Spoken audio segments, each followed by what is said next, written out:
views and opinions expressed do not necessarily reflect those of Access Fort Wayne, the Allen County Public Library, or any other supporting groups.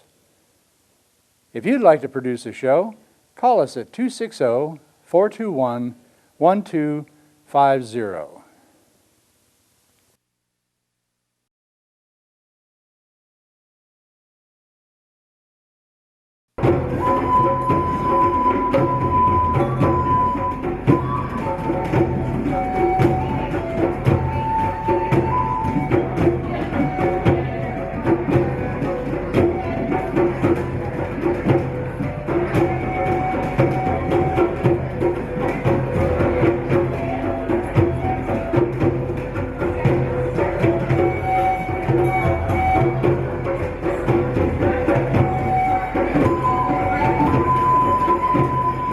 Buenos dias. Good morning. Good morning. Good morning, all, and welcome. And it's a great honor for me to be here to welcome you all to the 4th annual RiverDrums. RiverDrums is a celebration of our rivers. As our performer, Ginger Carnes, says, RiverDrums is about how the three rivers that join together have brought different cultures from all over the world to Fort Wayne, Indiana. And to remember the original village here called Kikianga. RiverDrums celebrates the contributions of all cultures to our community through artistic performances. We're so happy to welcome back the Chinese dance troupe, my amigos Amaneceres de Mexico, Ginger Carnes on flute and spoken sword, and Frank Lewis Allen music with Dave Nelson on bass. And welcome for the first of what we hope will be many, many performances with us, the Burmese dancers and the Fort Wayne Ballet, who first appeared at our program on child abuse at IPFW several years back.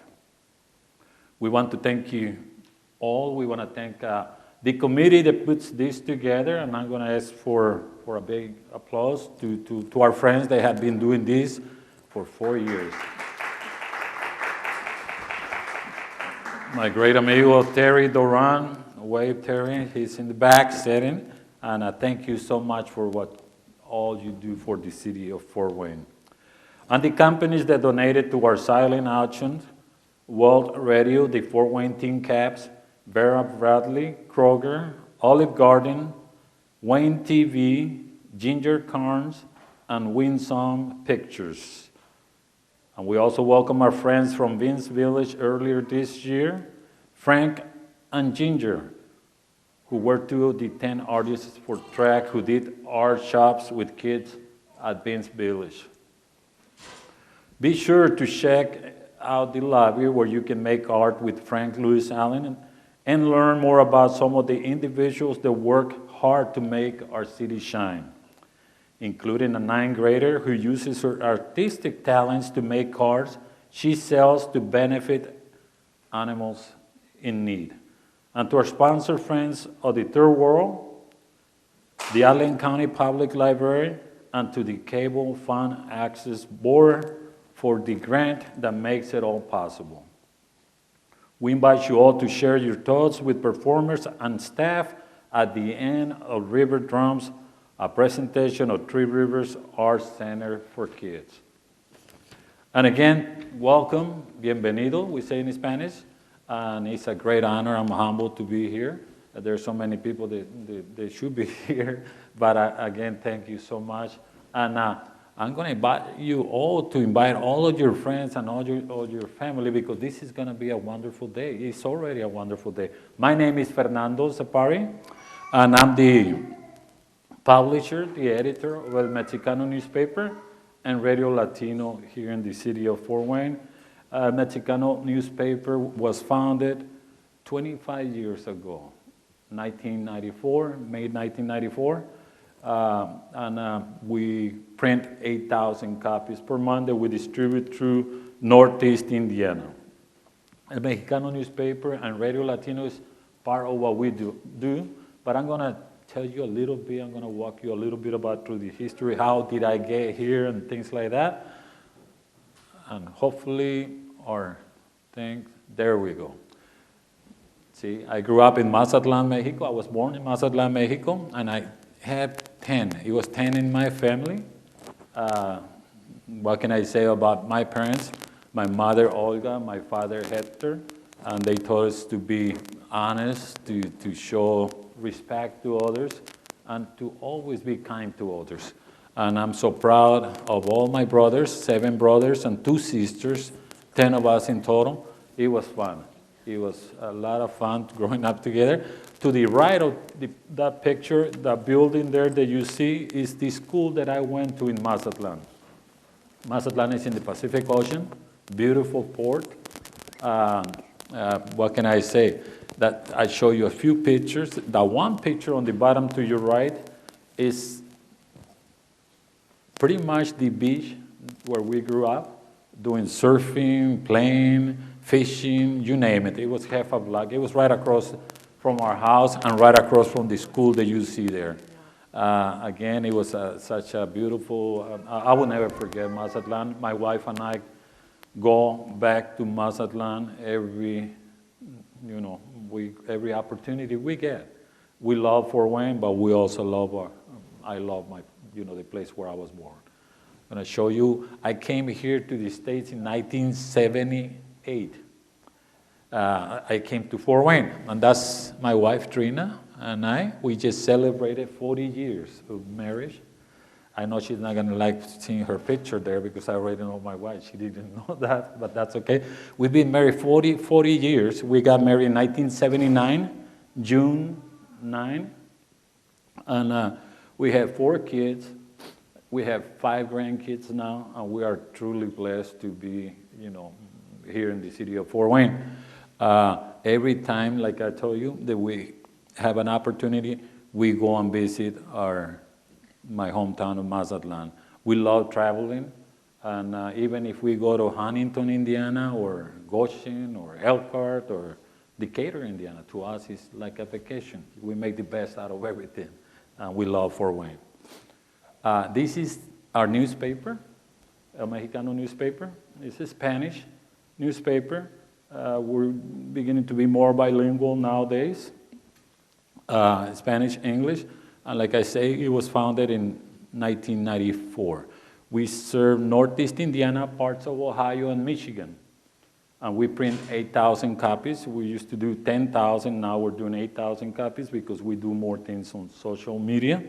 And we do a lot of videos too. Our paper, as you can see, is colorful. We serve the residents of Northeast Indiana, like I say, Ohio, and parts of Michigan too. But we also serve and we send our newspaper to many prisons around the United States. I can say the state of Florida, Georgia, Ohio, Michigan, Indiana, Kentucky. We've been sending the paper for over 20 years to the prisoners for free. Until recently, about 2 years ago, they stopped us from sending the newspaper directly to the prisoners because our paper has a lot of color, as you can see. And I didn't know, but for the people, the prisoners, they found it that they could use the ink of the paper to do tattoos. So, and I like tattoos. I don't have any tattoos myself. Whoever has tattoos is okay with me. I don't have nothing against tattoos, okay? But who would have ever thought that they would use that ink to create tattoos on their bodies? So from now on, we're still sending the papers to the prisons, but now we send it to the libraries of the prisons, penitentiaries. And again, this is where we distribute our paper. We print 8,000 total.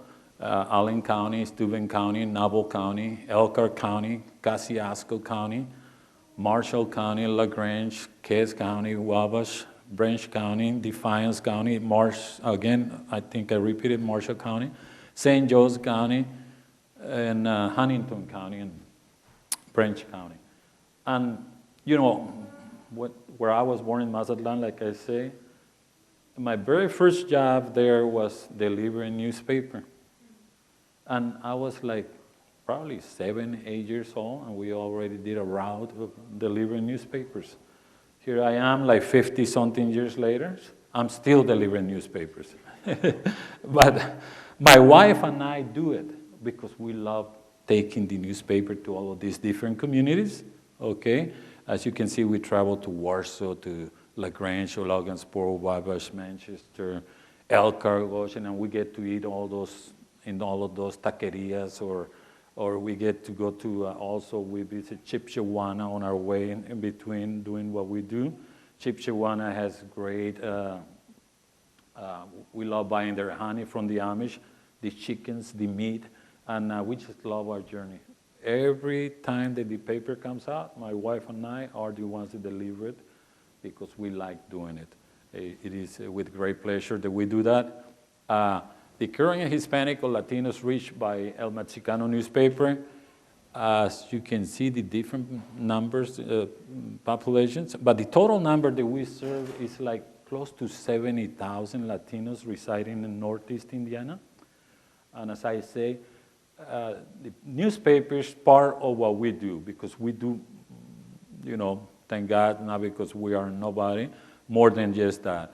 We also promote higher education, okay? We do many fundraisers to help people in need in other countries, like El Salvador, Guatemala, or to provide scholarships too. You can see on the left, there is a flyer of a car wash that we did, you know, a while back. We do this all the time, constantly. On your right top, we did that last year we did Fiesta Fort Wayne, and that's one picture that showing you how many people we had, and it was a great event, and thanks to all the people that participated in it. But yes, we do lots of fundraisers to help people in need, and like I say, people that's ill or people that needs our help, or to promote higher education with Latinos and non-Latinos, with anybody. When we send the papers to the prisons, many of our subscribers to that paper are non-Latinos, African Americans, Caucasians, that they speak and I want to learn more Spanish. I have this picture. This is how we do our fundraisers. I don't know if you can see, they're making tamales there, and there on the bottom right, they're making tacos, and we had never ever solicited any grants or any monies from any government or nothing. We raised the fund dollar by dollar, and thank God, God has been very generous, you know, helping us. The picture you see, I don't know if you can see it clearly, on the top to the left, is a train called the Beast, La Bestia, it's called, this train. And that train comes from Central America and it travels through Mexico. So, I mean, that journey is awful if you only knew what these people go through, and their dream is to come to the U.S. But in the way, many ladies are raped, victims of crimes. Some of them are killed. Some of them fall off the top of the train because this is a cargo train. And they're hungry, they're thirsty. So we did fundraisers by making tamales, selling tacos, car washes, to help these ladies in this little town of Veracruz in Mexico, to help them feed these immigrants traveling through Mexico. And on the right, you'll see pictures of, we have a mission in Cuba too. We help the people in Cuba through what little funds that we have. And we don't, a lot of times most times we wait and we say, well, when I'm a millionaire, I'm going to do this and I'm going to do that. Well, we don't wait for that because we think we will be waiting for a long, long time. No, I think if we can do things when we have little, I think it would, make a huge difference in countries, like I said, like Cuba, El Salvador, and some other places. It does make a big difference if it's $100 or $10. In Cuba, for example, a doctor makes $20 a month. A professor makes $20 a month. A reporter or a journalist makes $20 a month. So if you gather $200-300 and send it to them, not just to be spent, but to do projects like the ones I'm going to show you, like this project. This is in El Salvador. We raise enough money because El Salvador is one of the poorest countries in America, in the continent of Americano, or anywhere in the world, I could say. There was kids starving, kids malnutrition in there, So we had to find a solution, had to help these kids, these families. Like I said, El Salvador is very, very poor. So we started doing fundraisers, selling tamales, car washes, different activities, like I told you before. And we came with the idea, why don't we build these corrales, we call them in Spanish, okay, and buy goats. Why goats? Goats reproduce rapidly. And also goat milk is very nutritious for these kids. They are hungry, they're starving. Also, when a goat gets old, the men in the village will kill it, butcher it, and they will use the leather to make leather artistic stuff with it, and the meat also to eat. So rapidly, this grew to become very successful in El Salvador, and we no longer had to do much in El Salvador because they're self-sufficient. We also go to Kyrgyzstan. Kyrgyzstan is a country way, way far away from here. I've never been there. I had the opportunities to go, but I had never been there. But we are pretty active helping the people of Kyrgyzstan too. And this is one of the events that we do, and that's an event that I'm inviting all of you to be.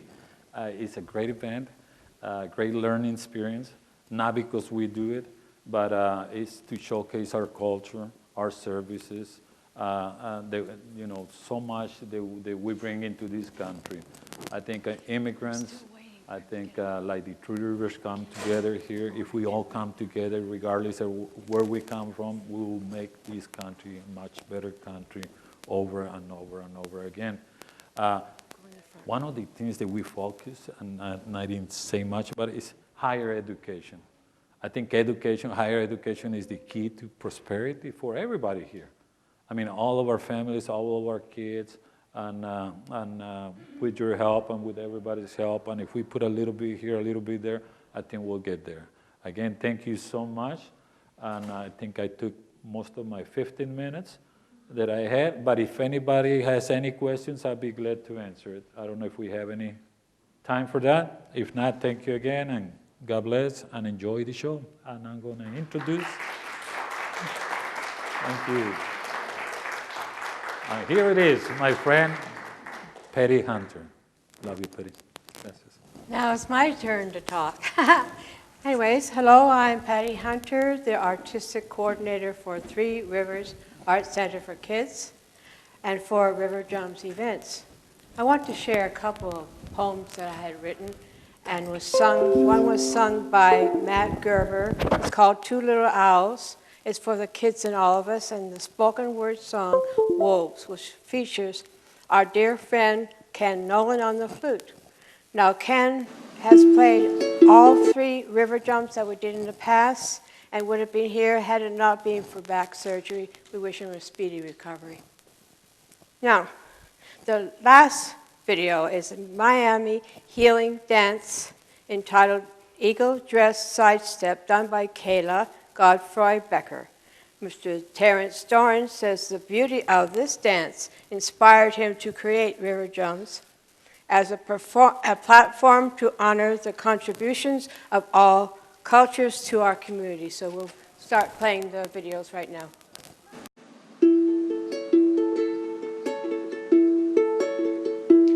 Two little owls sitting in the woods, sleeping and eating as little owls should. Cute as a button, both of them are sweet yet strong when seen from afar.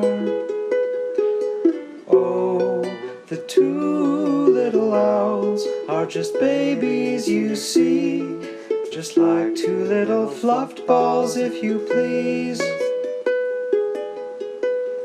two little owls learning to fly with their mother from way up high.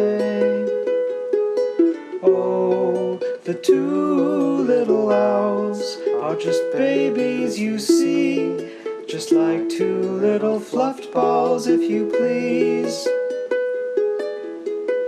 But soon they'll grow to be big and strong, to be the kings of the woods, to hunt all year round.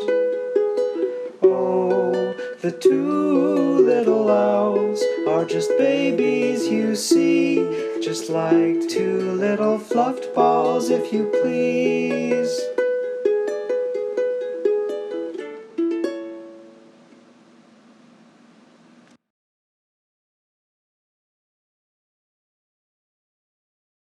Wolves.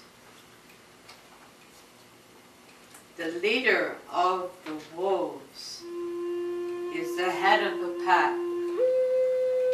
The one that's the strongest is the one that will last. Together they run through the meadows and trees, going up and down hills, and swim across streams. For they're wild and free, like the winds they fly, and without a sound they hunt to survive. They are indeed the hunters, bringing down the deer and stampeding the buffalo, for they live without fear. For the wild and free, like the winds they fly, and without a sound they hunt to survive. The only enemies they have are the humans who kill them. Man kills without shame and says the wolves are to blame.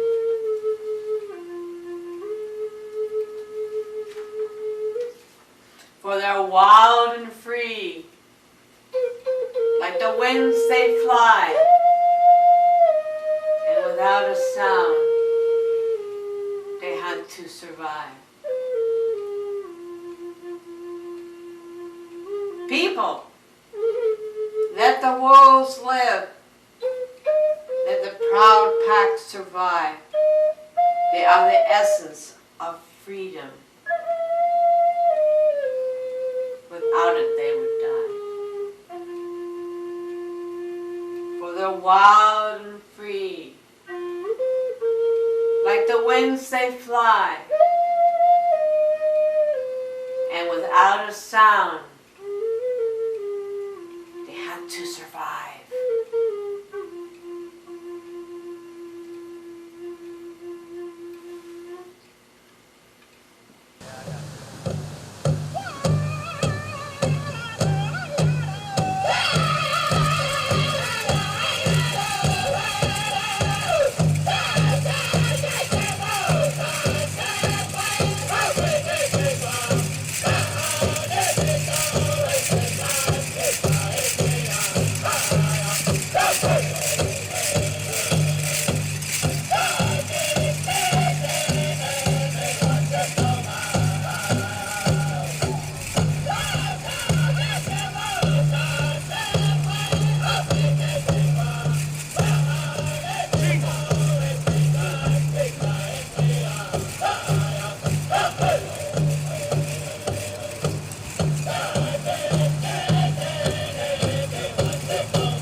Hi, my name's Kayla.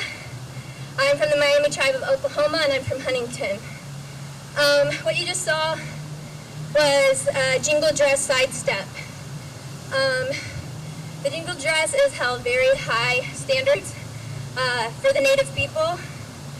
There's a lot of stories that are told for the jingle dress. The one that I tell is there was a gentleman who had a little girl. She was really sick and she couldn't walk.